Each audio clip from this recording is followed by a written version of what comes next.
If you don't like conflict but still want harmony, then respect parents.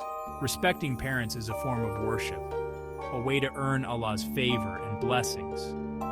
Remember, our parents' sacrifices and love demand our utmost respect. Honor them, cherish them, and seek their prayers. For in their happiness lies the key to our success in this world and the hereafter.